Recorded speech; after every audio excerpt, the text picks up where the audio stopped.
Nah, kenapa Palembang menurut saya tidak bisa berkembang seperti itu? Karena branding kita kurang jelas. Jadi contoh kasus gedung kesenian itu di belakang kantor wali kota, pintu, kusen, semuanya habis. Gimana bisa lost control? Orang Malaysia aja mengakui nenek moyangnya dari Palembang. Sehingga dia kalau istilah kita di sini mudik, dari Malaysia ke Palembang itu mudik, balik ke tempat leluhur. Artinya Palembang ini bahwa sebetulnya kita itu tidak sampai ke titik akhir. Hampir semuanya ada di tengah-tengah semua gitu. Ketika ini konsep bagus gitu, seperti konsep Sekanak Lamidak Daro itu sangat luar biasa menurut saya. Tapi dia Oke, assalamualaikum warahmatullahi wabarakatuh. Waalaikumsalam. Podcast Info Indonesia Network edisi kali ini kita akan membahas soal sejarah, budaya, dan potensi pariwisata di Sumatera Selatan, khususnya Kota Palembang. Dan kami mengundang dua tokoh yang paham tentang budaya dan sejarah Sumatera Selatan. Langsung saja ke Mas A.R. Panjiwai selaku sejarawan Kota Palembang, kemudian juga ada Pak Dedi Irwanto selaku sejarawan juga dan dosen Universitas Sriwijaya, Pak ya. Iya, betul. Akademisi juga beliau. Banyak, kami yakin banyak hal-hal yang menarik dari dua tokoh ini. Pak Panji, ini sebenarnya Kota Palembang ini kalau dilihat dari kacamatanya Pak Panji ini seperti apa sih sekarang ini? Palembang saya pikir sudah semakin maju ya kalau kita lihat dalam perkembangan akhir-akhir ini, terutama di bidang sejarah dan pariwisatanya saja. Sejak kita banyak menyelenggarakan event-event internasional dalam event olahraga juga dan event yang lainnya, itu kan Palembang makin dikenal. Walaupun sejatinya kita itu sudah dikenal dari dulu sih sebenarnya, karena Palembang kan kota tua. Kota tua. Iya, jadi sebenarnya Palembang sudah mendunia dari sejak zaman Sriwijaya pun sudah mendunia. Kenapa? Karena didatangi oleh para pedagang, orang-orang dari mancanegara seperti itu. Nah, cuman ini kan kembali terulang image-nya ketika kita sering melakukan event-event internasional sehingga banyak orang berdatangan. Generasi yang baru ini makin mengenal, oh ini Palembang yang dalam sejarah tuh dulu ada kerajaan Sriwijaya, ada Kesultanan Palembang dan sebagainya itu. Nah, menariknya sekarang ya saya pikir pariwisata kita udah cukup baik ya. Cuman mungkin memang perlu pembenahan saja di sana sini seperti itu. Pak Rahman. Yang perlu dimenang apa sih? Karena kita walaupun kita dikenal sejak dulu tapi orang lebih mengenal Bali. Ya, yang perlu kita benahi itu adalah manajemennya, konsep pengelolaannya. Nah, misal nih, kalau kita berbicara pariwisata, yang ditakutkan orang itu di Palembang itu bukan masalah tidak ada tempatnya atau tidak ada kuliner, tapi mereka takut dengan keamanannya. Apakah bisa terjamin? Misalnya kalau saya berjalan sepanjang kota tua di Palembang, misalnya dari jembatan Ampera ke Sekanak misalnya, sepanjang jalan itu apakah bisa terjamin? Nah itu apalagi sekarang sering dipiralkan, ada pemalakan, misalnya ada pemerasan, ada penodongan, pencopetan. Nah itu yang membuat negatifnya satu, tapi terasanya lama. Iya, karena dia akan cerita terus. Wah saya di Palembang itu punya kesan yang nggak bagus, begini. Nah ini yang membuat orang lain takut. Saya beberapa kali podcast, ada yang bilang, Pak saya dulu pernah di ini Pak, jadi saya traumanya sampai sekarang. Padahal itu sudah berlalu 5 tahun atau 7 tahun yang lalu gitu loh. Dan itu pun juga bukan sengaja, cuman karena ketemu rombongan, dia takut dengan orang itu agak-agak misalnya kan, akhirnya dia takut sendiri dan memang kejadian karena ketakutan sendiri dan akhirnya dipalak juga. Nah itu trauma misalnya. Nah yang kedua, pengelolaan dari pemerintah, kita berharap ketika ini sudah menjadi baik, itu harus dipertahankan. Misalnya nih, ada kasus, diberesin, turun tim segala macam. Sudah tertib, nah harusnya dipertahankan. Jangan balik lagi, kadang-kadang udah selesai, terlena lagi, lupa lagi dengan pengawasannya, keamanannya, balik lagi. Kan kita kan kambuhan penyakitnya. Contoh nih yang terbaru ini, yang kita agak sedih nih, miris nih. Lampu-lampu di jembatan kita itu pada dicuri semua kabelnya kan. Yang terbaru ini. Baik musim 4, musim 6 dan juga sekarang ke Ampera misalnya. Padahal pemerintah kita sudah bersusah payah untuk menghidupkan lampu-lampu itu supaya cantik, supaya enak dilihat, supaya menjadi tempat yang wisata misalnya. Kalau dihilangkan lampunya, kabelnya diambil, nah itu tadi. Kita memang tidak bisa menyalahkan sepihak saja, tapi maksud saya ini kan penyakit yang berulang. Nah, harus ditemukan pola bagaimana mengatasi ini sebenarnya. Itu mungkin menurut kami untuk pariwisata. Oh iya. Kalau lihat dari aset-asetnya, Pak Deddy gimana? Sorry. Ya, pertama Palembang ini adalah kota menurut saya paling tua untuk di Nusantara. Dari perspektif kota, dan kota ini sebetulnya adalah kota yang boleh disebut di dalam sejarah adalah kota yang selalu tumbuh, kemudian berkembang, tapi kemudian mengalami keruntuhan, tapi kemudian segera bangkit, berkembang kembali. Dan di dalam sejarahnya yang panjang tersebut, kemudian puncaknya di masa kolonial menurut saya. Di mana di masa kolonial dari sebuah kota air, kemudian berusaha dikembangkan oleh pemerintah kolonial Belanda menjadi sebuah kota daratan. Dan untuk membranding itu, supaya menarik banyak orang ke kota Palembang, pemerintah kolonial kemudian membranding Palembang sebagai Venesia dari timur. Sehingga sejak itu kemudian kota Palembang berkembang sedemikian rupa dan kemudian sampai sekarang memiliki banyak peninggalan-peninggalan sejarah.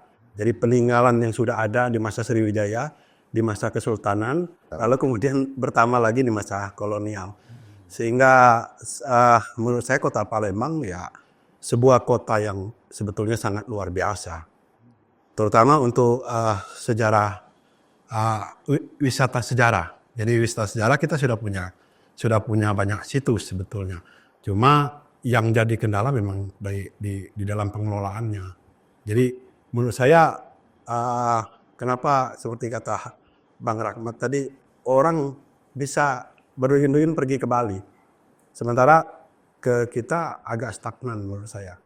Nah sehingga menurut saya yang pertama memang harus menjaga branding itu. Branding seperti Bali, Pulau Dewata, Pulau Impian, di mana orang banyak berkunjung ke sana untuk melihat keindahan surganya dunia. Nah, kenapa Palembang menurut saya tidak bisa berkembang seperti itu?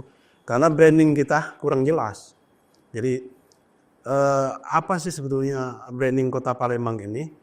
Mau dibawa kemana? Untuk tujuan apa? Nah, Kalau branding kita branding apa Pak? Kota dagang. Awalnya pada dagang. iya, Kota pempek. Kota kuliner. itu yang ada menyulitkan menurut saya. Jadi harus ada branding yang jelas dulu. Kita ini mau wisata apa? Mau wisata sejarah atau mau wisata kuliner? Jadi itu yang harus ditonjolkan menurut saya. Seperti di masa kolonial. Jadi Venesia dari timur itu ya memang bentuknya seperti Venesia dari timur. Perahu-perahu itu seperti gondolanya yang ada di Venesia di Italia. Nah, sehingga itu menurut saya. Dan branding itu harus ada atraksi. Nah ini yang menurut saya di kota Palembang nggak jarang sekali. Jadi kita punya situs yang luar biasa, tapi tidak ada atraksi wisata di situ.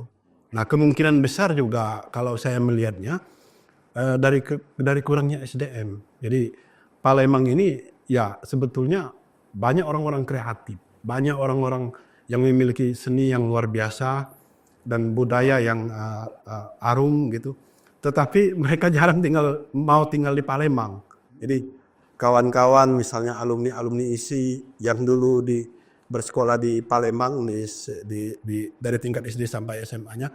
Tapi begitu di perguruan tinggi, mereka kuliah di ISI dan mau pulang lagi ke Palembang, biasanya mereka agak gerah gitu, agak apa namanya, harus berbuat apa gitu di kota Palembang sehingga nantinya mereka ada lagi keinginan untuk kembali ke luar. Nah saya melihat seperti itu. Bagaimana SDM yang ada di Sumatera Selatan itu harusnya mampu dirangkul oleh pemerintah kota Palembang. Artinya kita ini bisa dikatakan kehilangan identitas Pak. Ada identitas wisata. Itu kan tadi kita katakan oleh Bung Deddy tadi. Kalau dari Bapak sekalian ini sebenarnya identitas yang disarankan apa sih sebenarnya? Kalau potensi sejarah kita gimana? Kuat nggak? Kalau saya lihat potensi wisata sangat kuat. Karena kita mengalami beberapa fase. Masa pra-Sriwijaya, artinya sebelum kerajaan Sriwijaya, setelah masuk sejarah segala macam. Pokoknya sebelum Sriwijaya, masuk zaman Sriwijaya, kemudian masuk zaman kerajaan dan kesultanan Palembang, kemudian masuk kolonial. Terakhir baru kita masuk pasca kemerdekaan. Ada 5, kalau kita buat kelompok aja ini ada 5 kelompok ini. Nah ini semua meninggalkan jejak. Nah tinggal jejak-jejak ini dimaksimalkan. Misalnya kita ketemu nih ada situs. Oh ini ternyata situs Sriwijaya. Nah mungkin konsepnya di situ tentang Sriwijaya, jangan dibangun yang lain misalnya. Ada beberapa titik-titik yang menunjukkan itu tempat-tempat peninggalan Sriwijaya misalnya seperti. Atau di sini situs Kesultanan Palembang. Jangan dicampur adukkan dengan titik yang lain seperti itu. Nah konsep ini memang harus kita bangun sebenarnya. Nah tinggal branding kita maunya apa. Kalau kita lihat dari sejarah, dikatakan kota dagang, memang kita dari dulu perdagangan yang paling kuat. Dari zaman Sriwijaya, Kesultanan, termasuk juga kolonial juga ada perdagangan gitu kan. Karena ada VOC masuk ke sini. Terus kalau kita sekarang kekiniannya, kita lihat kota kuliner. Kenapa? Karena makanan Palembang ini paling banyak. Dan itu bisa di branding semua sebenarnya. Kalau kita mau bisa kita kemas bagus misalnya. Negara yang kecil, mohon maaf kita keluar ke Malaysia, ke Singapura yang SDM-nya sedikit, situsnya sedikit, tapi bisa membranding. Nah itu yang paling penting sebenarnya. Nah 3, apakah kita mau mengatakan kota yang lainnya, ciri khasnya apa misalnya? Apakah sungainya yang kita munculkan, wisata sungainya, karena kita kaya dengan sungai-sungai yang besar kan, ada Sungai Musi dan anak-anaknya termasuk. Jadi bisa kita terkenal dengan Batanghari 9 misalnya. Nah ini yang memang harus kita cari formulanya. Nah, tapi yang sudah ada kan tinggal kita bikin, ketemu antara pemerintah, stakeholder, dari pemerintah, swasta dan masyarakat, ayo kita kembangkan apa nih untuk Palembang. Tapi kalau kami secara pribadi ada 3 pilihan. Apakah kita akan tetap di konsep perdagangan, atau kita wisata sejarah dan budaya, atau kita di kuliner. Itu aja. Kalau dari pandangan Pak Panji apa? Kalau menurut aku sih sejarah Sejarah. dan budaya. Kalau sejarah apa yang mau ditawarkan? Ya itu nih, kita memaksimalkan konsep-konsep sejarah yang ada tadi, ya peninggalan-peninggalan tadi. Kalau kita bicara BKB berarti kan peninggalan kolonial plus, ada plusnya nih, plus kesultanan, atau kita balik peninggalan kesultanan plus kolonial begitu. Kalau di titik yang lain misalnya kita ke Ki Gedeng Suro misalnya, itu kan ada candi. Candi ada plus makam, berarti antara kerajaan Sriwijaya ke kesultanan misalnya. Nah ada beberapa titik-titik yang bisa kita buat paket wisata sebenarnya. Belum lagi sepanjang Sungai Musi itu bisa dibuat homestay untuk orang tinggal di pinggiran Sungai Musi. Kan makan di Sungai Musi itu mengasihkan. Kalau misalnya Bang Rahmat sekarang coba pergi ke restoran-restoran terapung atau rumah-rumah kafe-kafe di pinggir-pinggir Sungai Musi itu sangat menyenangkan. Betul. Nah artinya itu kan potensi. Ketika kita tanya, kenapa Anda mau sini? Ya saya mau menikmati view. Hanya melihat sungai sebenarnya. Melihat aktivitas di atas sungai. Tapi itu mengasihkan bagi mereka. Betul. Dengan istilah kita ngirup kopi misalnya. Atau, itu kan, nah itu seperti itu. Bicara soal aset Pak Dedi. Tadi yang kayak aset sejarah tadi. Kita punya Benteng Duto Besar. Kita punya rumah tua di Sekana. Betul Kan? Tapi kayaknya nggak maksimal. Benteng Duto Besar masih dihuni bukan tempat sejarah, kebetulan tempat hunian asrama, kan. Nah, Benteng Duto Besar juga masih ada kesan kumuhnya sedikit gitu kan. Nah ini sebenarnya solusinya gimana? Artinya setengah-setengah juga Mas. Ya, yang jelas kalau kita belajar pertama dari sejarah, setelah kami memperdalam masa kolonial, di masa kolonial itu misalnya kami melihat bahwa ketika para pengambil kebijakan, para wali kota, ketika menjalankan roda pembangunan di kota Palembang, mereka rata-rata konsisten. Artinya walaupun nanti berganti para wali kota, tetapi pelaksanaan pembangunan itu terus berjalan konsisten, dia melanjutkan apa yang sudah ada sebelumnya. Nah ini yang menurut saya jadi kemudian menjadi sebuah kendala di kota Palembang ketika pergantian para pemimpin di kota Palembang, terutama para wali kota.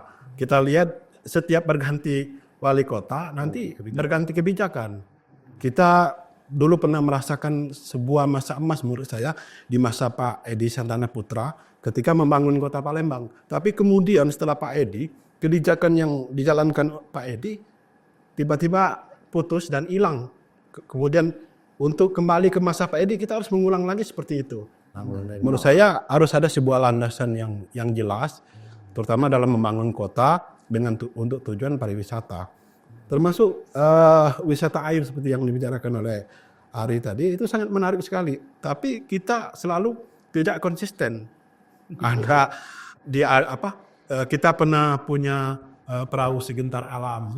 Ya, di masa Pak Edi. Tiba-tiba begitu berganti ke wali kota berikutnya, segentar alamnya hilang gitu. Berarti Palembang Cruise kan? Iya, Susi Cruise. Nah, itu yang sebetulnya kita inginkan di pembangunan kota Palembang, termasuk menjaga situs-situs. Jadi ada sebuah pola untuk membangun kota, untuk memelihara situs-situs ini dengan sebuah konsistensi di mana kalau sudah ada legasi sebelumnya itu tinggal melanjutkan. Dan kami melihat ketika ini di masa PJ mulai dari Pak Damenta, Pak CK. Nah, ini sudah mulai ada legasi warisan dalam membangun kota. Pertama, perhatian besar terhadap situs-situs yang ada di Kota Palembang. Dan kita harapkan nanti setelah masa kedua PJ ini, nanti di masa Pak Ratu Dewa ini terus berlanjut. Jadi perhatian besar kepada situs-situs itu diharapkan terus berlanjut. Nah, nanti kan di masa Pak Damenta kita sudah berhasil membuat sebuah situs menarik, atraksi menarik itu di Lawang Borotan. Nah, nanti diharapkan warisan tersebut di masa wali kota berikutnya ya syukur melanjutkan dan syukur bisa merebut Lawang Borotan itu mana? samping benteng kota besar. Jadi sasaran utamanya ya syukur benteng kota besar itu bisa digunakan sebagai destinasi wisata yang bisa terbuka untuk umum. Jadi apa yang dimulai oleh Pak Damenta kalau terus konsisten kami minta supaya itu juga terus dilanjutkan oleh wali kota berikutnya. Iya, karena sebagian besar kok masyarakat Kota Palembang belum tahu isinya benteng itu besar. Iya, karena memang tidak dibuka untuk umum. Tidak untuk umum. Iya. Kalau saya belum pernah masuk gitu. Jadi ya kita untuk penelitian saya sudah sulitnya minta ampun untuk mengurus surat menyurat, apalagi masyarakat umum gitu untuk masuk ke benteng kota besar. Padahal itu ya bagian sebetulnya kalau mau dibuat bagian dari situs sejarah, atraksi sejarah yang sebetulnya menurut saya tidak kalah dengan benteng Brandenburg yang ada di Yogyakarta saat ini. Bengkulu tidak kalah gitu. Bahkan sangat menarik karena itu benteng satu-satunya keraton. Itu sebenarnya bukan benteng tapi keraton. Satu-satunya keraton yang nega yang dibuat untuk pertahanan menghadapi kolonial yang dibangun oleh Sultan yang berasal dari orang Indonesia asli. Jadi kalau di tempat lain rata-rata benteng kan dibuat oleh pemerintah kolonial. Ya, nah di Palembang itu benteng Kuta Besar yang berawal dari Keraton Kuta Besar itu satu-satunya benteng pertahanan yang dibangun oleh Sultan Palembang dan orang Indonesia sendiri. Yang bangunnya tidak kalah dengan benteng-benteng lain di tempat-tempat lain. Sehingga itu menurut saya sangat menarik gitu kalau orang bisa masuk ke dalam. Iya. Pak Dedi aja belum ya. Ya itu kan juga salah satu juga yang Pak. Ya, itu juga kendala kan. Baru-baru ini baik Pak Dedi, Pak Panji juga itu kemarin menemukan kembali lah ya. Itu apa prasasti? Ya, prasasti Karteleden. Itu gimana ceritanya? Mungkin dari Pak Panji. Iya. Jadi tadi nyambung ketika perhatian pemerintah sudah mulai ada lebih fokus. Ini gara-gara mungkin karena seniman dan sejarawan budayawan menggugat lah waktu itu karena bersuara kan karena memang kurang diperhatikan bersuara didengar oleh Pak Damenta pada waktu selaku PJ. Ya sudah, apa sih maunya para insan-insan atau tokoh-tokoh budayawan, sejarawan, seniman gitu kan dikumpulkan. Oh Pak, kita harus begini. Seperti itu kita bicara. Nah, apa yang harus kami lakukan pemerintah? Ya memang Bapak lakukan apa yang paling dekat dengan Bapak. Ya, dia bilang gitu kan. Ya yang paling dekat ya kantor wali kota. Karena dia tinggal di situ kan tugasnya. Di kanan kiri wali kota ya ada benteng, di belakang ada gedung kesenian, di sebelahnya ada Skana, di sananya. Kan yang paling dekat dulu, nggak usah lihat jauh-jauh saya bilang. Contoh kasus, gedung kesenian itu di belakang kantor wali kota, pintu, kusen, semuanya habis. Gimana bisa lost control? Itu sebenarnya mau gugat. Sampai keluar lagu tua-tua di kota tua. Ya artinya kita itu tua, tapi tidak tua ya nah. Kita punya banyak aset, tidak kita jago kira-kira itu nah. Saking marahnya seniman itu kan. Akhirnya keluar lagu itu. Nah supaya itu tidak terjadi lagi Pak, ya ayo perhatikan. Nah maka dikumpulkan, akhirnya tercetus ide pada waktu itu. Saya katanya ingin membuat sebuah kebijakan, kalau istilah Pak Dedi, legasi misalnya, bagaimana kita mulai saja dari Lawang Borotan pintu samping dari Keraton tadi, BKB tadi, Lawang Borotan, kantor wali kota, kantor gedung kesenian. Dan dulu dikenal dengan balai pertemuan. 3 ini aja, 3 titik.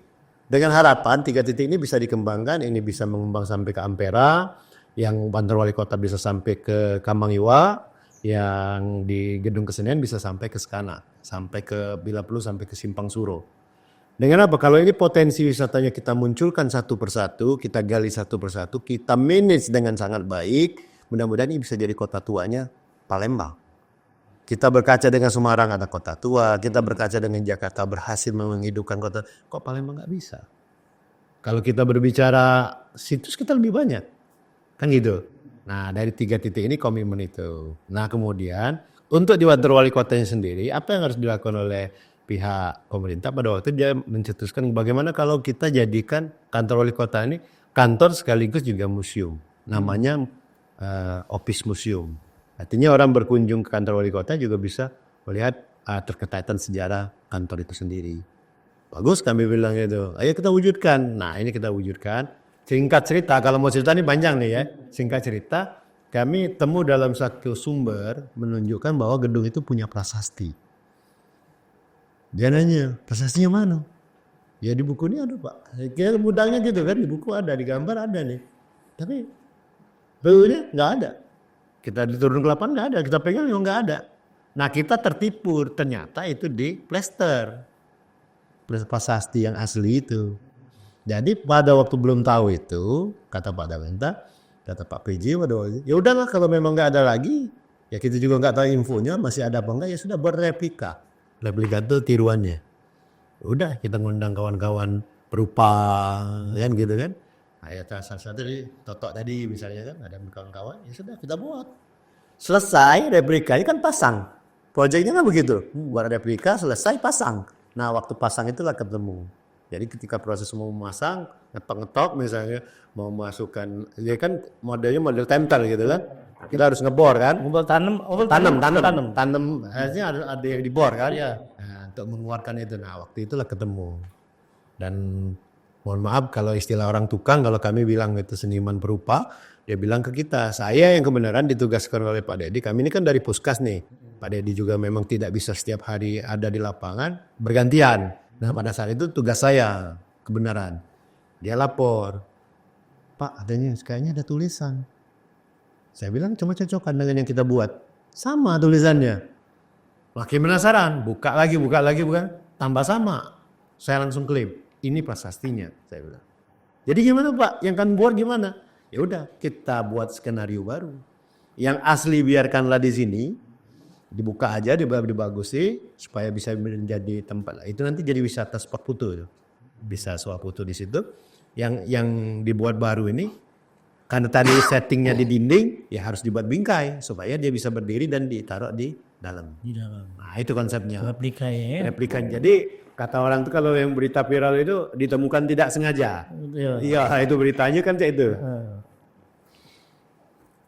Pak Dedi kemarin menerjemahkan bahasa Belanda itu. Isinya apa itu Pak? Yang pertama, Bang Rahman, kita bersyukur sekali bahwa ketika diberi amanat untuk menjadikan gedung wali kota ini sebagai office museum, ternyata kita menemukan kembali 2 prasasti. Sebetulnya di dalam foto-foto Belanda yang lama itu sudah ada sebenarnya ini. Ada beberapa foto yang menampilkan bahwa ada prasasti sebenarnya di kantor wali kota.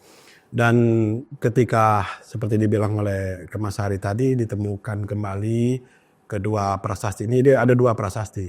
Ya, yang pertama sekali ditemukan itu prasasti yang ada di sayap kanan. Sayap kanan kantor wali kota. Jadi kalau menghadap di jalan dia ada di sisi kanan. Dan di dalam prasasti yang pertama itu tentang sejarah. Dia peresmian. Jadi peresmian kantor wali kota itu untuk pemakaian dan penggunaan kantor wali kota di yang temuan pertama. Dan di situ juga ada sebuah riwayat singkat siapa yang di situ ada nama wali pada 8 Maret 1929 itu Hementera Dewan 1928 Dewan Kota memerintahkan supaya Pak Lekok dan Pilih itu membangun gedung namanya Gedung Rapwis. Jadi balai kota yang posisinya ada di balai kota lama. Jadi dulu ada balai kota lama, tapi balai kota lama itu kecil dan sudah sangat jelek. Setelah tidak bisa lagi Posisinya di belakang kantor kota tidak di samping.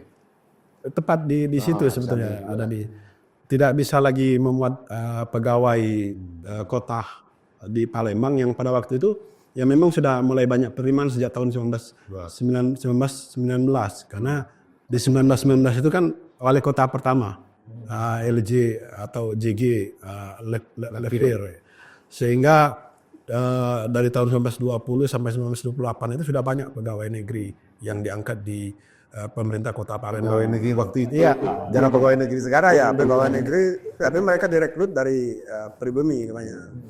Dan itu sehingga kemudian ada ide untuk membangun balai kota atau kantor wali kota ini. Dan di situ disebutkan juga bahwa setelah Lekok dianggap agak kurang berhasil merealisasikan itu, dan kemudian di bait berikutnya ada sebuah indikasi atau sebuah keterangan bahwa di pemerintahan Nisel Panlisa, wali kota Nisel Panlisa itu perganti dari Lekop dan Pilih, pada masa beliau gedung itu bisa diwujudkan pembangunannya dengan arsitek terkenal pada waktu itu, Insinyur Simon Senui. Beliau ini ketuanya PUPR kalau sekarang atau menterinya PUPR dari pusat, diutus langsung kemudian untuk merancang gedung tersebut. Dan gedung ini sangat luar biasa pada waktu itu karena apa? Secara konstruksi kita bayangkan kota Palembang dan di sekitar gedung itu terutama di sebelahnya sungai, diapit oleh sungai Sekana, kemudian sungai Kapuran, dan itu rawa sebetulnya sendiri. Tapi dibangun dengan konstruksi 7 tingkat ya, 7 tingkat. Jadi masih kuat sampai sekarang. Iya, masih bisa bertahan dan masih tidak berubah sebetulnya Bang. Itu sangat luar biasa. Sehingga gedung itu kemudian menjadi landmark-nya kota Palembang awal sebelum ada jembatan Ampera. Dan di bait terakhirnya juga ada indikasi bahwa gedung ini kemudian diresmikan oleh wali kota berikutnya, Insinyur FC Panler. Jadi itu sangat menarik, ada 3 wali kota di situ. Nah, kemudian ketika ditemukan prasasti yang kedua, sebetulnya yang kedua ini lebih tua daripada yang pertama. Sebenarnya balik. Iya, karena yang pertama itu peresmian penggunaan gedung wali kota. Yang kedua ini justru peletakan tiang pertama. Ya, peletakan tiang pertama. Batu pertama kan? Itu. Batu pertama dari pembangunan kantor wali kota Palembang. Jadi di situ justru yang meletakkan batu pertama itu adalah Gubernur Jenderal. Jadi kalau sekarang Presiden. Jadi Gubernur Jenderal yang berdudukan di Batavia, De Graaf, kemudian meresmikan gedung ini, dan di masa wali kota Nisel Panlisa. Jadi di situ disebutkan bahwa sejak 12 Januari 1929 gedung ini mulai dibangun. Tetapi kemudian diresmikan, diletakkan yang pertama itu 17 September 1929. Jadi kedua prasasti ini ya cukup lengkap gitu. Tahun nih. Kalau balonya 2 tahun. 2 tahun. 2 tahun ya. Sampai 29 sampai 31. 2 atau 3 itu? 3 tahun. 3 tahun. 3 tahun. 9, 30, 31. 3 tahun. Jadi 20 bulan sebetulnya. 20 bulan. 20 Dan yang lebih 3 tahun. Jadi yang menariknya sebetulnya dari Kedua prasasti ini, pertama ini prasasti awal di Kota Palembang yang ditemukan pada masa kolonial. Jadi boleh dibilang gedung-gedung lain di Kota Palembang itu kan tidak pernah ditemukan prasasti selengkap seperti itu gitu. Dan ini menurut saya sangat menarik karena kemudian bahannya itu kalau menurut perkiraan kami langsung datang dari Eropa. Jadi huruf-hurufnya itu jenis huruf yang tidak ada saat ini. Ya. Tidak ada, artinya kalau kau cari di komputer ya itu tidak ada fontnya. Saya lihat yang Vandisa itu S-nya itu kayak angka 5 itu. Huruf hijaiyah kan. Kayak Jaya, kayak Romawi. Nah, ini memang sehingga itu sangat luar biasa dan bisa menjadi sebuah tempat suap foto yang menarik gitu kalau terutama anak-anak muda, pelajar, mahasiswa berkunjung ke sana, itu bisa menjadi sebuah tempat foto yang menarik gitu. Kita nih seperti Pak Dedi dan Pak Panji mengatakan punya aset wisata yang cukup banyak. Ada ya Bukit Siguntang, ada kemudian Benteng Gotobes, banyak lah. Tapi kadang-kadang terkendala soal fasilitas. Saya juga ke Bumi Ayu. Candi Bumi Ayu, Candi Bumi Ayu. Iya itu kan juga agak terlalu jauh tempatnya juga. Kemudian kita wisata ke sejarah lagi, ke pagar alam gitu misalnya kan. Ya, itu juga sampai sekarang juga mungkin tempatnya juga tidak ada akses yang memang fasilitasnya itu juga. Kendala kita sebenarnya apa sih sebenarnya ini kan tadi banyak nih. Nilai jualnya banyak nih.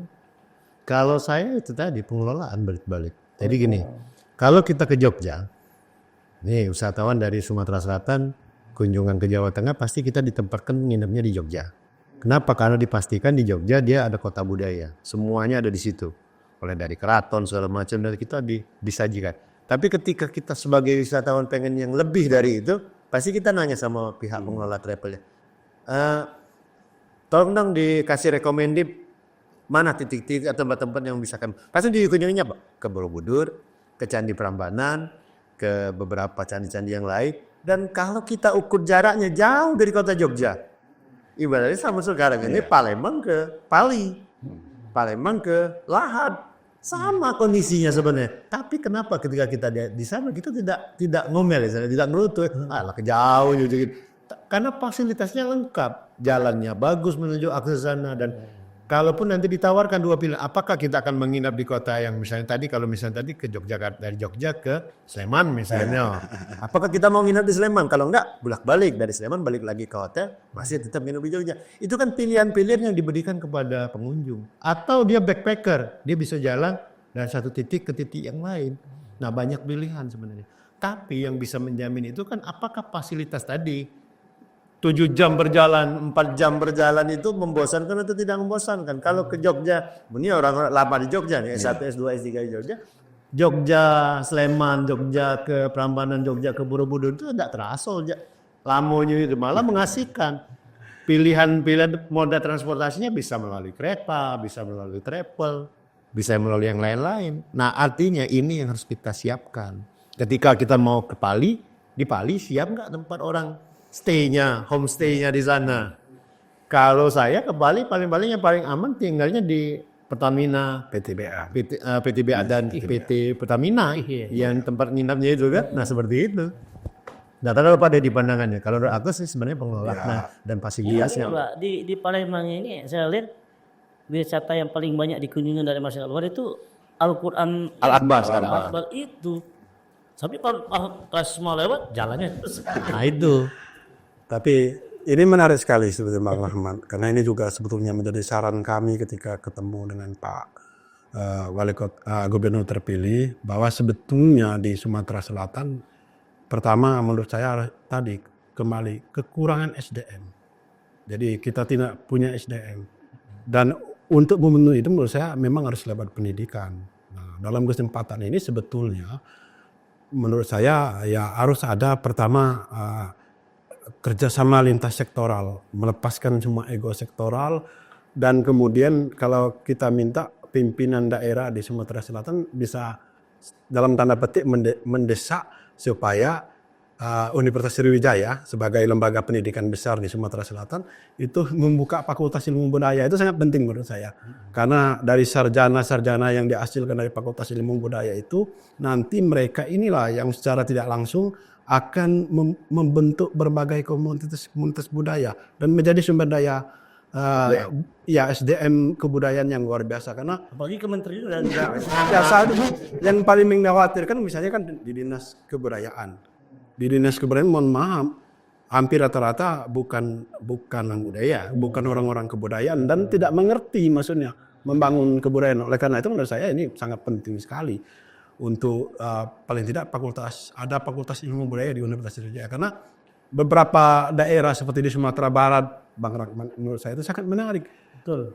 Mereka yang alumni dari Fakultas Ilmu Budaya itu yang kemudian menggerakkan pembentukan desa-desa wisata di sana. Iya. Jadi saya bayangkan kalau nanti ada alumni dari Fakultas Ilmu Budaya dari Universitas Sriwijaya yang ada di Sumatera Selatan, mereka ini yang nanti akan menjadi pionir-pionir pembentukan desa-desa wisata di Sumatera Selatan, termasuk di tempat-tempat yang jauh. Di Pagar Alam, di Musirawas, sehingga mereka itu nanti akan juga memberi informasi menjadi penggerak. Bahkan mereka juga bisa membangun menjadi kelompok sadar wisata, Darwis untuk membuat atraksi wisata di sana. Nah menurut saya ya memang kendala utamanya sumber daya manusia SDM tadi. Tetapi SDM itu tadi bisa diatasi dengan melalui pendidikan. Jadi kita Selama ini tapi enggak lebar-lebar. kayak wisata kita nggak dianggap itu dulu. Nah, ini masalahnya tuh. Mungkin bisa tanggapanlah Pak Dedi atau Pak Panji gimana? Nah, aku sih sebenarnya tadi setuju kata Pak Dedi misalnya harus buka Sikas yang buka ilmu budaya atau fakultas budaya atau lembaga khusus lah namanya itu ilmu seni misalnya. Oke lah kita setuju satu. Kedua ya mungkin sudah saatnya kalau sudah ada Menteri Kebudayaan, Dinas Pariwisata Kebudayaan dipecah. Ada dinas kebudayaan tersendiri yang sehingga mohon maaf kalau kita ngomong soal anggarannya tidak cuma numpang lewat atau cuma dititipkan. Kalau dinas pariwisata dan budaya yang paling banyak besar anggarannya pariwisatanya, budayanya jangan didakwe. Kan gitu kan? Nah, jadi itu mungkin menurut saran kita. Kenapa? Secara nomenklatur dia sudah ada payungnya. Ada Menteri Kebudayaan, ada Dinas Kebudayaan Provinsi dan kota sudah terbentuk sebenarnya. Kita ini kan aneh. Di kota sudah terbentuk, di provinsi tidak terbentuk. Nah, ini aja nggak sinkron secara nomenklatur ya. Nah, kemudian kita berharap mudah-mudahan ini juga didengar semua kepala pemerintahan baik itu gubernur, wali kota maupun bupati itu punya mindset yang sama. Yuk kita membangun Sumatera Selatan, sisi budaya ini jangan ditinggalkan. Itu poinnya, jangan dilupakan gitu loh bahwa membangun budaya ini memang tidak senyata membangun gedung. Kalau membangun gedung bulan pertama, bulan ke-12 sudah kejingoan. Kalau membangun budaya ini bulan ke-12 bulan kejingoan.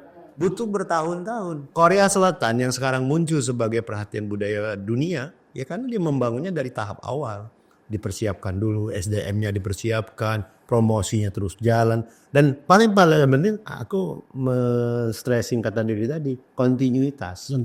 Jangan ada keterputusan gitu loh. Dulu waktu zamannya Pak Gubernur Syariah Usman atau Pak Edit ada peristiwa Sriwijaya di Beteng Kota Besar itu ya. Kan ada nggak itu? Ada itu perlu nggak dibenahi? Betul, ke atraksi budaya tetap Itu kan diperlukan. Itu kan sangat mewah, megah. Iya. Sekarang ini Pak, Ramen dunia lah saya. ada konsep yang mungkin yang kita lupa. Kalau kita berbicara Palembang, orang Malaysia aja mengakui nenek moyangnya dari Palembang. Sehingga dia kalau istilah kita di sini mudik, dari Malaysia ke Palembang itu nak mudik, balik ke tempat leluhur. Artinya Palembang ini pangkalnya. Betul. Kalau kita buat istilah Palembang Ulu Melayu. Artinya Palembang ini awal dari bangsa-bangsa Melayu. Kalau itu dikembangkan konsep itu Palembang Ulu Melayu bisa buat acara internasional eventnya. Yang dari Malaysia, dari Singapura, dari Thailand, dari Brunei bisa datang ke sini. Dan itu sifatnya tahunan. Tapi bukan hanya seremoni yang dibuat ini. Memang benar-benar kata tadi Pak Rahmat, wah bagus. Kita sudah berhasil loh. Tadi katakan tidak mampu, buktinya kita menyelenggarakan event olahraga bersifat internasional semuanya sukses. Dan kita dikenal. Sampai-sampai bantuan APBN segala macam itu dipusatkan ke Sumatera Selatan. Bangun LRT segala macam kan, bangun stadion. Artinya ketika kita ada kemauan itu, akan ada usaha. Jadi ada kemauan, ada jalan gitu loh. Padahal kalau bangunnya aslinya besar Pak ya.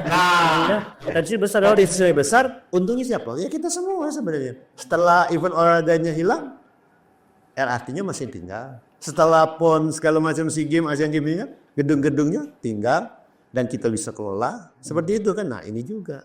Nah, jadi Kalau kita hitung ekonomi, kalau kita ngadain festival itu UMKM hidup. iyalah Nah, kan seniman, kawan-kawan seniman ini bisa ngisi. bisa diisi gitu kan. Jadi memang fokus gitu, nggak lari-lari lagi. Iya, sejarah budayanya muncul. Muncul gitu kan. Hotel-hotel penuh. Apalagi moda transportasi laku. Kan minimal pesawat. Paling minimal dari negaranya ke sini dia pasti pakai pesawat. Apa enggak masuk tuh duitnya? Satu. Sampai ke sini butuh hotel enggak? Pasti butuh. Mulai dari kelas bintang 1, bintang 2, bintang 3 pasti full. Apalagi ada homestay, tambah suka mereka. Mereka kan justru yang misalnya ada homestay di pinggir Sungai Musi pasti laku. Tinggal kemasannya. Ada beberapa kawan saya yang punya homestay, tapi permasalahannya ketika mau mencapai ke titik itu misalnya di Ong Buncit, dia punya homestay. Mau sampai ke situ untuk jalur daratnya harus lewat lorong-lorong dan mobil nggak nyampe. Sisip dikit. Nah dia takut. Satu-satu jalan harus dari sungai. Memang jalur sungai ini menarik, tapi sekarang kan kita tidak menjadikan sungai sebagai transportasi utama. Kan kebalik nih.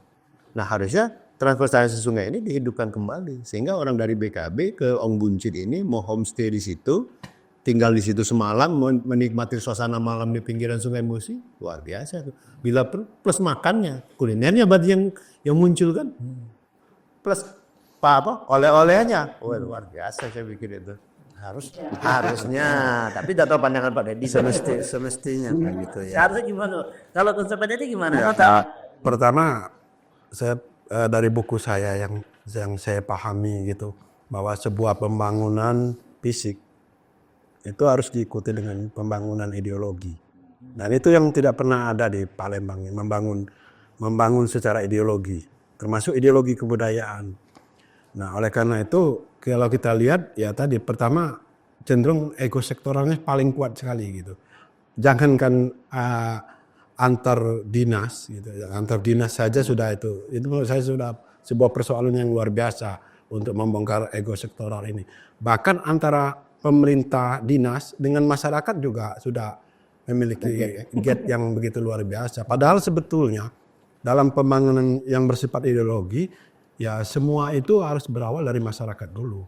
Jadi kalau kita contohkan misalnya ketika dibangun Sekanak Lamidaro gitu, itu harusnya masyarakat yang ada di sekitar situ harus dilibatkan terlebih dahulu.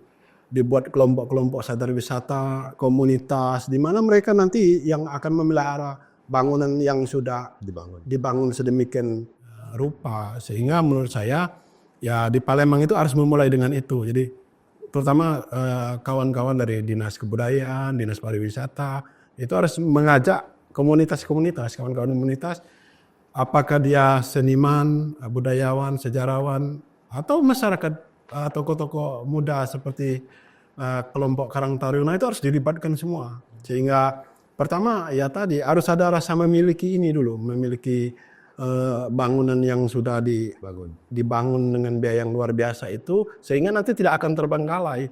Kalau kita lihat ya kecenderungannya seperti itu, selalu seperti itu gitu. Sehingga apapun yang dibangun di Kota Palembang kalau kita lihat rusak, ya hilang. Kalau tidak rusak ya hilang.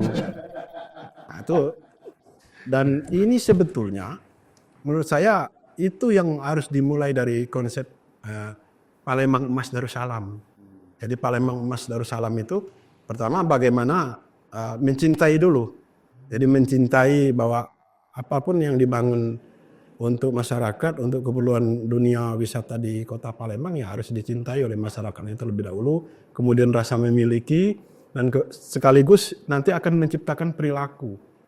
Nah, jadi betul kata Bro Ari tadi bahwa sebetulnya kita itu tidak sampai ke titik akhir. Hampir semuanya ada di tengah-tengah semua gitu. Ketika ini konsep bagus gitu seperti konsep Sekanak Lamidak Daro itu sangat luar biasa menurut saya.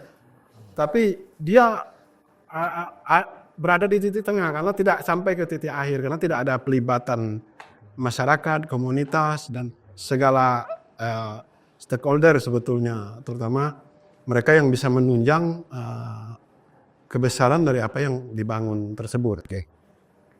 Oke, ini kita juga punya satu aset lagi nih, Ampera. No, Ampera. Nah, Ampera itu kan. Menurut sekarang gimana, Bang Panji? Apanya yang ini Ampera Ampera udah terang benderang, udah bagus, udah ada tempe umpatnya. Ya udah maksimal belum sih kira? Untuk saat ini alhamdulillah ada perhatian dari pemerintah. Itu juga dana dari pusat sebenarnya ya. Karena dikelola oleh balai ya, bukan oleh pemerintah kota. Jadi perlu diketahui bahwa itu tidak dikelola oleh pemerintah kota, tapi pemerintah pusat melalui balai besar. Nah, balai besar nanti turunnya harus Balai besar ini, provinsi. Ya, itu dananya dana dari pusat tapi APBN kan. Nah, itu alhamdulillah sudah diperbaiki. Kita bersyukur sih karena ada perhatian seperti itu kan. Mungkin ada anggota dewan kita yang di sana, oke lah, terima kasih kita ucapkan. Nah, pertanyaan berikutnya setelah ini diperbaiki, dibagusi, mau diapakan? Kan itu. Sempat tercetus, terkonsep kan di dalam berita-berita mungkin yang viral ini misalnya mau dijadikan menara pandang, restoran misalnya dan lain sebagainya. Ya saya pikir semua bagus. Tapi tetap harus memperhatikan bahwa Ampera ini adalah sebuah bangunan cagar budaya yang memang tidak bisa disamakan dengan bangunan biasa. Kenapa? Karena pertama usianya sudah tua. Dan dia tidak bisa misalnya kalau kita jadikan tempat kunjungan wisata dibuka umum sebebas-bebasnya. Nanti orang bisa naik turun sekendak lah gitu kan tidak ada. Itu harus diatur. Kalaupun memang harus terjadi seperti itu. Kemudian ketika dia mau menikmati safety-nya harus lebih kuat. Karena yakinlah anginnya sangat kencang di atas. Apalagi dia sampai ada yang pecah kacau segala macam. Nah itu bahaya. Nah artinya safety-nya juga harus diperhatikan. Terus jadwalnya juga harus diperhatikan. Terus pengelolaannya bagaimana? Apakah nanti sistem antri atau jual tiket atau memang dia pesan dulu? Nah itu yang memang harus dibicarakan. Saya setuju kalau itu dijadikan salah satu objek wisata unggulan. Karena itu memang menarik. Saya sampai hari ini banyak menerima orang bertanya, Pak kapan bisa naik ke Jembatan Ampera itu yang lantai paling atas? Karena info di berita yang beredar kan promonya kan wah ini bisa dinikmati makan pempek di pucuk misalnya kan sampai menara pandang. Itu kan membuat orang tertarik. Itu sudah jualan sebenarnya. Nah, tapi bagaimana kita mengelolanya? Apakah nanti kita buka bebas, sebebas-bebasnya? Siapa yang bisa menjamin kalau ada yang nakal? Ada yang coret-coret, ada yang mecahi kacau. Siapa yang bisa menjamin? Makanya dia harus ditertibkan dari awal. Sedari dia naik sampai dia turun itu harus diatur. Berapa jam dan bila perlu dilakukan uji coba. Sekali naik berapa, turun berapa, terus dia keliling-keliling itu berapa. Sehingga durasinya terukur. Jadi satu rombongan misalnya 20 nih misalnya maksimal misal ya 20 dia bisa naik 1 jam naik turun. Artinya rombongan kedua ini 1 jam berikutnya baru bisa kan gitu. Artinya memang harus diperketat ya. Perketat. Kemudian guide-nya apakah guide-nya satu aja? Nggak bisa. Kalau sehari mau ke video naik turun kondoran ujung Lembang harus mungkin ini si A, ini si B dipandu. Nah itu memang harus dihitung. Tidak bisa asal buka, asal launching. Kita boleh belajar, mohon maaf nih saya agak-agak ini. Kemarin kita launching musik cruise misalnya. Pak Wali sudah berbaik hati mau mempromokan dan dengan harga tiket murah 5.000 promo katanya. Oke. Tapi apa yang terjadi kemarin? Beberapa dinas tidak siap. Sehingga pengelolaan tiketnya macet, kapalnya rusak, segala macam. Nah ini kan ketidaksiapan. Jangan sampai Ampera juga seperti itu. Maksud saya gitu loh. Ketika kita berani meluncing, semua sudah disiap. Nah, stakeholder yang kata Pak Dedi tadi, apakah bisa bekerja sama? Jangan ada ego sektoral. Dinas kebudayaan merasa dia yang lebih berhak, dinas pariwisata yang merasa lebih berhak, dinas yang lain juga merasa sehingga mereka tidak mau saling mendukung. Ingat loh, ini program pemerintah. Saling talak. Iya, ini program pemerintah diuntukkan masyarakat. Kan harusnya begitu berpikirnya. Kita bekerja untuk masyarakat, ya untuk pemerintah. Kalau dia mentalnya sebagai aparatur misalnya. Nah kalau kita penikmatan, kami nggak mau tahu itu urusan kamu. Pokoknya kami nak wisata. Bayar kamu bayar katanya. Berapa yang kamu tetapkan kami bayar. Saya yakin berapapun yang ditetapkan akan banyak orang datang. Karena itu menarik, gitu. Nah, Kalau spot wisata di sekitar gimana Pak Dedi? Udah bagus belum nih penataannya nih? Ampera. Kita kan ada Laktara, bawah jembatan. jembatan itu gimana? Ya kalau menurut sejarahnya jembatan Ampera ini memang pertama selain untuk alat perhubungan antara seberang Ulu dan seberang Ilir, juga dalam mindset Presiden Soekarno pada waktu itu juga menjadi sebuah destinasi wisata untuk kota Palembang. Sehingga di empat tangga naik jembatan Ampera itu dulu direncanakan dibangun hewan pandemik atau fauna pandemik di Sumatera Selatan, gajah. Tapi kemudian itu tidak terwujud. Termasuk lift itu juga sudah mulai dirancang di masa Presiden Soekarno. Dan baru sekarang bisa diwujudkan gitu untuk orang naik ke atas jembatan Ampera dengan menggunakan lift. Nah, oleh karena itu tentu kalau dia sebagai konsepnya sebagai destinasi wisata unggulan di kota Palembang, ya perhatian utama kita jangan terfokus pada menara ini, seperti kata Bro. Tapi harus semuanya ya. Ya sekitarnya pun harus diperhatikan, termasuk parkir, kemudian keamanan daerah di bawah jembatan Ampera, termasuk nanti juga harus ditunjang dengan berbagai atraksi-atraksi wisata di sekitar jembatan Ampera, sekitar jembatan Ampera yang di bawahnya ini, karena nanti kan orang akan naik ke atas gitu. Ada pertunjukan seniman, kemudian ada apa yang bisa dilakukan oleh para kawan-kawan budayawan dan lain sebagainya. Termasuk tadi di atas jembatan, di menaranya, ya itu juga bukan sekedar berkunjung biasa, tapi harus ada juga pengenalan tentang budaya, kuliner yang ada di Palembang. Ya termasuk kalau bisa saran saya di atas, terutama di tempat yang nanti akan ada dua menara, ada menara seberang Ilir dan kemudian ada di seberang Ulu. Nah, direncanakan yang di seberang Ulu ini khusus yang wisatawan elit, termasuk wisatawan mancanegara. Di atas jembatan itu nanti ada sebuah atraksi, misalnya budaya ngobeng atau ngidang di kota Palembang. Jadi wisatawan juga selain melihat landscape kota Palembang dari menara tersebut, juga sambil bisa menikmati makanan khas Palembang gitu, termasuk ya nasi minyak samin ya, kalau di Palembang minyak samin diperkenalkan. Dan tentu ya dia sebagai wisatawan elit juga tentu tadi dengan tiket yang seperti di Borobudur dibedakan gitu. Yang ini memang ya yang PEV dan yang biasa untuk masyarakat biasa. Nah, cuma memang yang untuk masyarakat biasa itu menurut saya yang harus butuh pengaturan ekstra, karena pertama orang memang saya pribadi pun gitu ingin selalu naik ke atas itu. Jadi mungkin kalau misalnya nanti itu untuk dibuka untuk masyarakat umum, ya kalau bisa bergilir. Artinya yang sudah naik ya tidak ada aturan tidak boleh naik lagi, cukup sekali gitu. Nanti kalau sudah berapa bulan berikutnya baru bisa naik gitu. Nah, itu pengaturannya salah satu contohnya. Oke, ada yang mau tanya? Apa? Tuh yang ini banyak nih. Mungkin ada mau ditambahkan nggak? Tentang apa?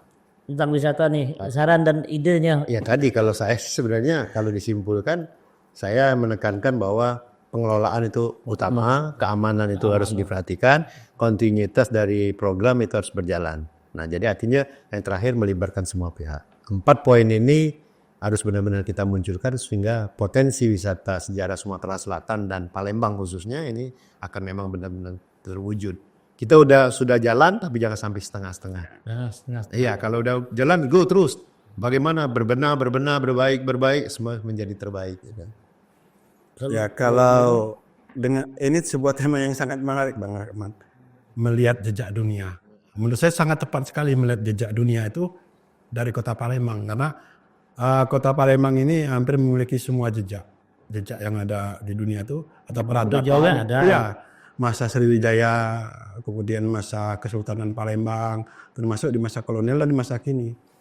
Terutama di masa kini kan misalnya Jembatan Ampera, Monpera dan sebagainya.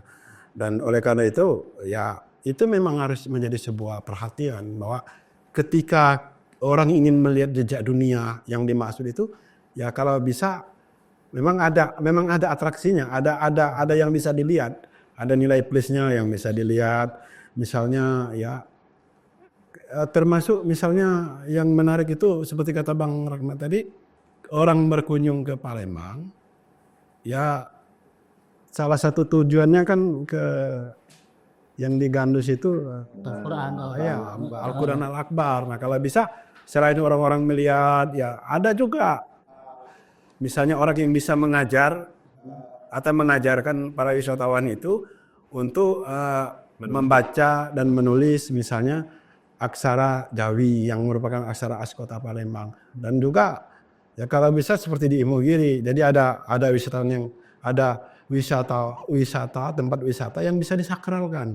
Jadi orang tidak bisa sembarang misalnya masuk ke sana ya minimal dia harus pakaian as Palembang seperti di masa Kesultanan. Menurut saya itu juga sesuatu yang sangat menarik karena selain tujuannya untuk berwisata, orang juga akan merasakan sebuah sensasi untuk melihat jejak dunia dari Kota Palembang. Itu sangat penting sekali menurut saya yang harus dilakukan oleh para pengambil kebijakan. Butuh juga dari dukungan dari pemerintah juga ya. Iya, para pengambil kebijakan di kota ya. Baik, mungkin ada closing statement-nya dari Pak Panji lah. Nanti ke sampel. Baik, buat semua pemirsa ya mungkin yang penonton ya. Jadi kami berdua ini hanya sumbang sara. Tentu ada perbedaan pendapat itu biasa. Jadi kita ambil sisi baiknya sajalah. Kalau sumbang saran kami dianggap baik ya silakan kita pakai. Kalau pun tidak baik ya mana yang tidak dipakai ya nggak usah dipakai lah. Seperti kita tidak perlu diributkan. Wah itu cuma ngomong baik. Padahal kita ini kan belajar dari pengalaman yang ada. Betul. Nah apa yang sudah terjadi, apa yang kita rasakan selama ini, nah kita sampaikan di sini tujuannya untuk perbaikan di masa yang datang. Itu closing statement dari kami. Semua pihak harus bekerja sama karena tidak ada pembangunan itu yang sukses karena satu orang atau kan satu pemimpin saja. Semua terlibat, pemimpin, masyarakat dan stakeholder yang lainnya. Terima kasih.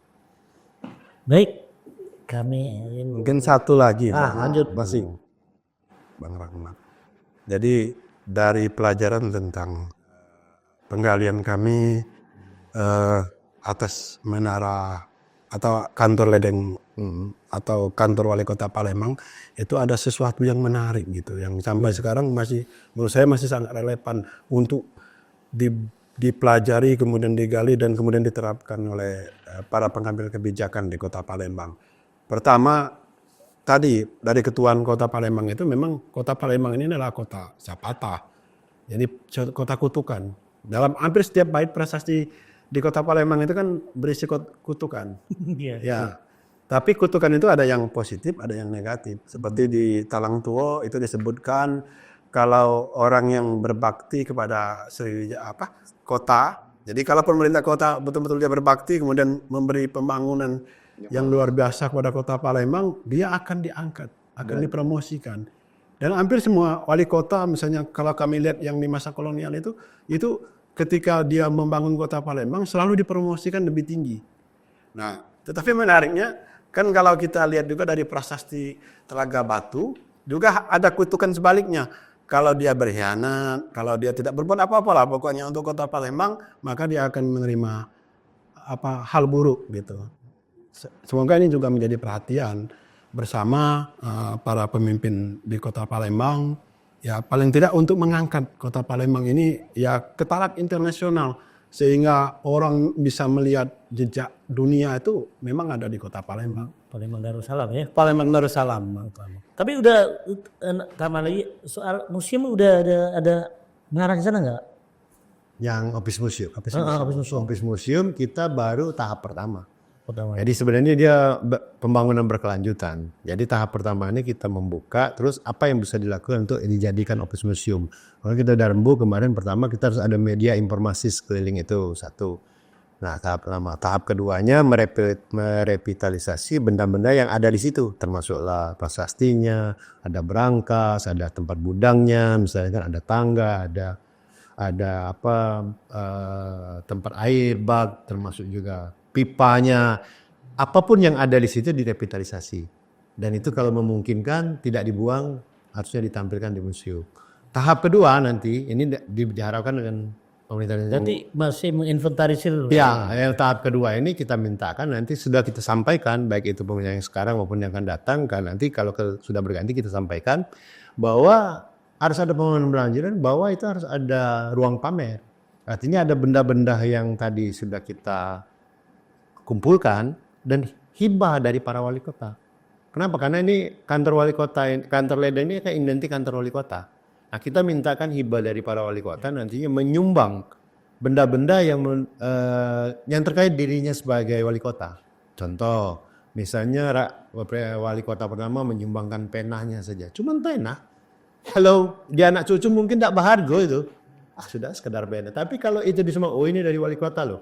Dengan pena inilah dia berbuat. Nah, itu kan jadi penting. Betul. Oh saya menyumbangkan topi kesayangannya. Pada di situ ada misalnya namanya situ dan memang ada foto dia pakai topi itu.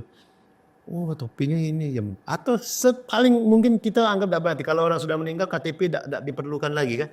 Disumbangkan aja lah bekas KTP-nya.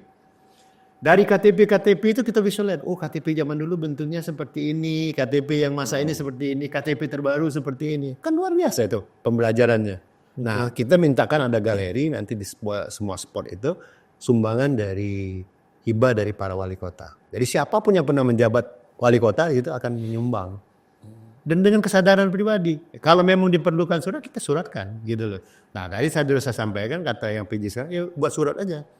Waktu dari Pak Danenta maupun Pak CK sekarang. Nah, kalaupun nanti ini sebentar lagi berganti, akan kita sampaikan dengan Pak Dewa juga misalnya, ini harus disurati semua pariwisata untuk menyumbang itu.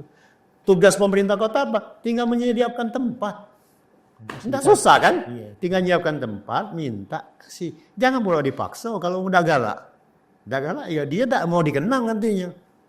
Harusnya kan dia berpikir, wah aku ini akan dikenang seumur hidup nih. Benda ini pena, saya aja punya pena bapak saya nyesel. Dan saya simpen. Saya tahu betul bapak saya nulis pena itu, pakai pena Parker, dicelup tinta. Dan menurut saya hidup dari pena bapak saya itu. Nah, itu kan ada penyesalan pribadi. Kenapa itu nggak dimuseumkan seperti itu? Itu konsepnya seperti itu. Ada mau tambahan lagi? Siap, Bang. Udah. Baik, kami akhiri dengan ucapan terima kasih.